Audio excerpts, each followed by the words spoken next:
ভিনধর্মী যুবতীকে নিয়ে পলানোর সময় জনতার হাতে আটক যুবক, পুড়ালেন বাইক।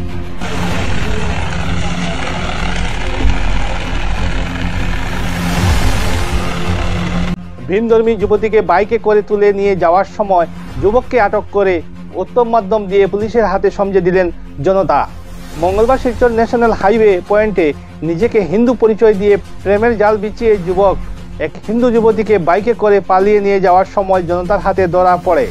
ক্ষুব্ধ জনতা ঘটনাস্থলে যুবকের বাইক জ্বালিয়ে দেন। ঘটনাকে কেন্দ্র করে ন্যাশনাল হাইওয়ে পেট্রোল পোস্ট এলাকায় উত্তপ্ত পরিস্থিতি হয়। খবর পেয়ে অতিরিক্ত পুলিশ সুপার সুব্রত সেন ও সদর থানার ওসি ও অর্ধসামরিক বাহিনী ঘটনাস্থলে উপস্থিত হয়ে কিছু সময় পর পরিস্থিতি সামাল দিতে সক্ষম হন। সংবাদ মাধ্যমের সঙ্গে কথা বলতে গিয়ে স্থানীয়রা জানান, যুবক হিন্দু পরিচয় দিয়ে হিন্দু মেয়েটির সঙ্গে অনেক দিন ধরে প্রেমের জালে ফাঁসানোর চেষ্টা করছে।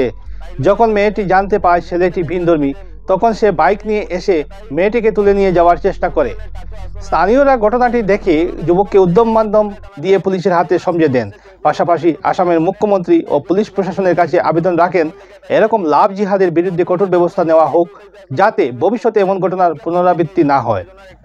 সংবাদ এখনকার মতো এখানে। পরবর্তী খবরের জন্য চোখ রাখুন আমাদের পর্দায়।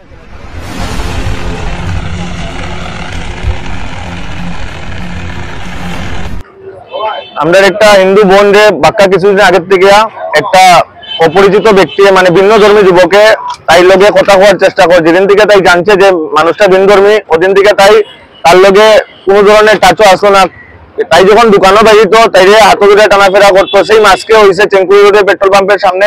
তাই যখন ঘর থেকে বেরিয়েছে দোকানের জিনিস নেওয়ার লেগে তাইরে হাতে ধরে টান মারিয়া বাইকে উঠাইতে আসলো ভিন্ন ধর্মী যুবকটায়। তখন গিয়ে পাবলিকে এখানে উত্তেজনার একটা মাহল সৃষ্টি হয়েছে। পাবলিকে তারারে দরিয়া গাড়ি উড়ি জ্বালাইছে, ছেলেটারে প্রশাসনের হাতে তুলিয়া দিছে।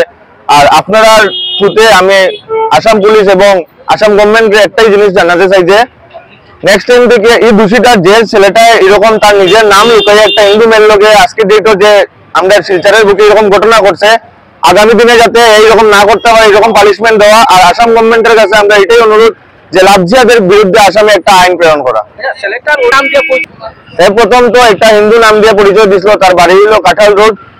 আর এর অরিজিনাল নাম মনে হয় শাহিদ হোসেন বড়বুইয়া। বর্তমানে ছেলেটা আমরা যতটুকু শুনতে পারছি সদর থানাতে আছে।